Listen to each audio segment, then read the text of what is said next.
कई साल इसे सफलतापूर्वक चलाया गया था।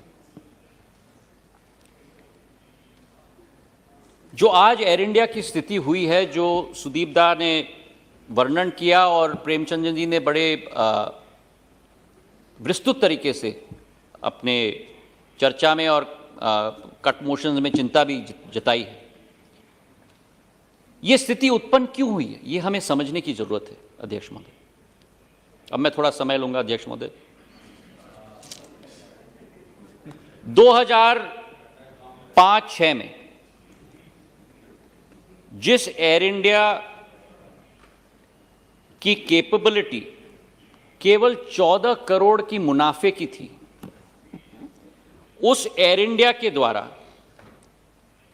68 एयरक्राफ्ट बोइंग की खरीदवाने का मसौदा पे हस्ताक्षर किया गया और 43 एयरक्राफ्ट एयरबस से। जिस कंपनी की क्षमता 15 करोड़ रुपए मुनाफे की हो, उस कंपनी के द्वारा एयर इंडिया और एयर इंडिया एक्सप्रेस के द्वारा 111 एयरक्राफ्ट खरीदे जा रहे हैं।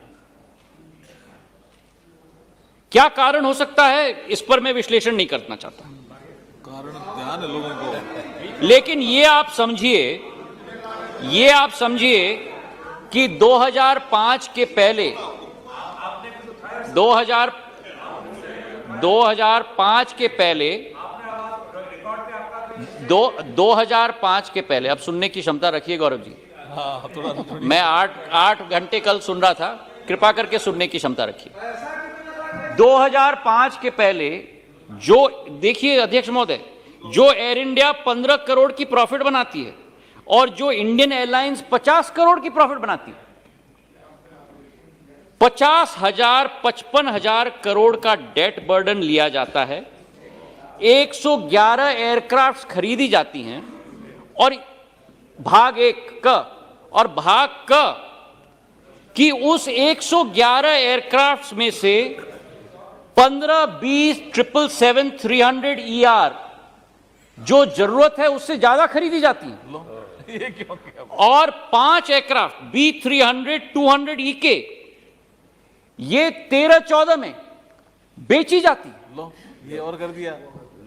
111 एयरक्राफ्ट आप खरीदें 55,000 करोड़ का, जिस कंपनी का डेट टू इक्विटी रेशियो और इंडस्ट्री में देखा जाता है कि लेवरेज एक सीमा से ज्यादा नहीं लिया जाता किसी कंपनी में, नहीं तो कंपनी डूबेगी।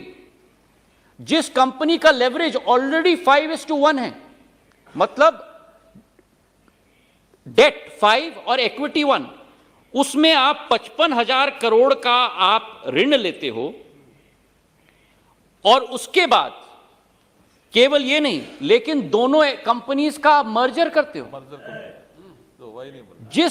दोनों कंपनियों की कल्चर अलग, उनकी विचारधारा अलग, उनकी एम्प्लॉइज की रिटेंशन प्रोग्राम अलग, उन दोनों कंपनीज को आप मर्ज करते हो तो जो दो कंपनीज प्रॉफिट मेकिंग कंपनीज थी 2005 में, जिस साल मर्जर किया गया उस साल से 3,300 करोड़ का लॉस बनाने की शुरुआत की गई और हर वर्ष 2007-08 से अध्यक्ष महोदय, अब देखिए अध्यक्ष महोदय, दाने मुझसे पूछा है तो मुझे जवाब देने का मौका दिया जाए,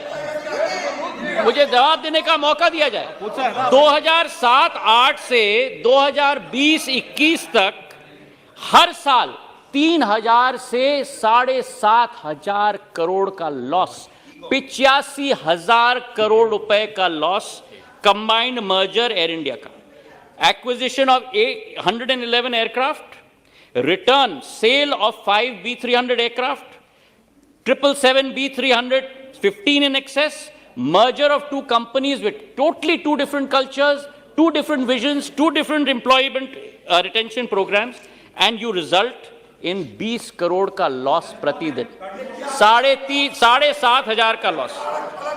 अब इसके आगे सुनिए अध्यक्ष महोदय, अब अध्यक्ष महोदय इसके साथ साथ जो लिबरलाइजेशन किया गया, आपने पूछा तो मैं जवाब दे रहा हूं, नहीं तो मैं चुप था। आप नहीं पूछा, आप नहीं मेरा मुंह खुलवाया, मैं तो कुछ नहीं कह रहा था, आपने मेरा मुंह खुलवाया है, मैं तो बैठ गया था। बोल ही नहीं रहे थे। इसके बाद अध्यक्ष महोदय, लिबरलाइजेशन ऑफ